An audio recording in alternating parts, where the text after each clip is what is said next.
Sahabatku di sini mohon maaf ya Pak, jangan tersinggung. Kesekian kali saya tegur, yang merokok tolonglah berhenti. Dosa double Pak. Pertama dosa merusak lingkungan, yang kedua dosa mengganggu orang, yang ketiga dosa membakar uang. Berlapis Pak.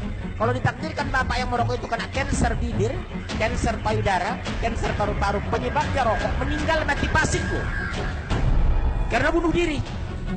Makanya di Saudi Madinah itu jangankan merokok, kalau kepergok imam memegang rokok saja sampai mati gak boleh jadi imam. Rokok tidak bisa dikurangi merokok, yang ada baru berhenti merokok.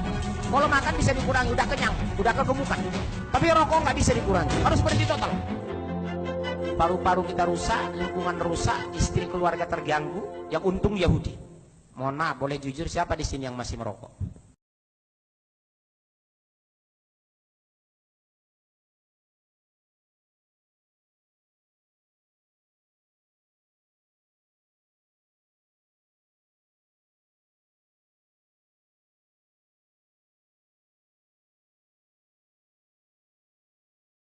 So, earlier on you were talking about Muslim should not pray towards an idol or object or any thing because God is formless and He is beyond our comprehension.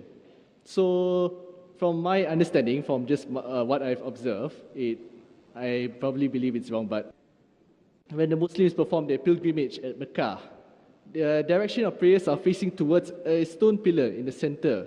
So what isn't this contradicting to what? Very good question. Earlier?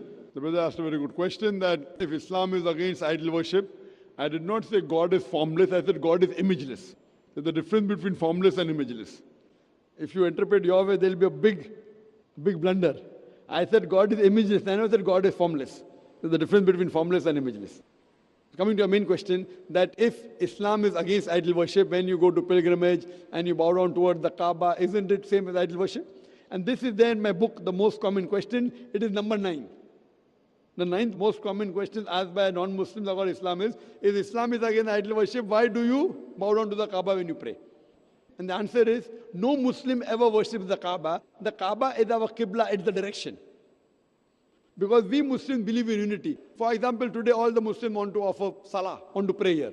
Some may say let's face north, some will say south, some will say east, some will say west.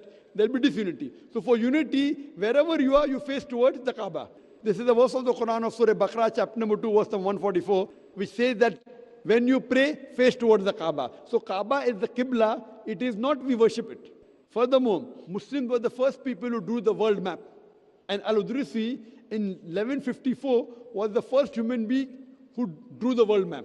When the Muslims drew the world map, South Pole was on top, North Pole down, Kaaba was in the center. The Western cartographers came and they turned the map upside down. North Pole top, South Pole down, yet Kaaba is in the center. So if you stay in the north, you face towards the south. If you stay in the south, you face towards the north. If you stay in the west, you face towards the east. If you stay in the east, you face towards the west. Kaaba is the center of the world. When people go for Umrah, when Muslims go for Umrah, or we go for Hajj, we circumambulate around the Kaaba. What is the reason we circumambulate? Because it's a commandment of Almighty God.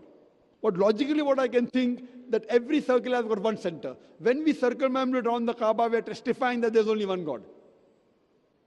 And the statement of the second Khalifa of Islam, Hazrat Umar, he said, it's mentioned in Sahih Bukhari, volume number 2, in the book of Hajj, chapter number 56, hadith number 675. Hazrat Umar, may Allah be pleased with him, the second Caliph of Islam, he said that this black stone can neither benefit me, can neither harm me. I'm kissing it only because I've seen the Prophet kiss it. This statement that the black stone can neither benefit me or neither harm me is sufficient to prove that Muslims don't worship the Kaaba. And lastly, at the time of the Prophet, there were Sahaba who stood on the Kaaba and gave the azan. No idol worshipper will ever stand on the idol he or she worships. So this proves that no Muslim ever worships the Kaaba. The Kaaba is the Qibla, it's only a direction. Hope that answers the question. Okay. Thank you very much for your time. Thank you.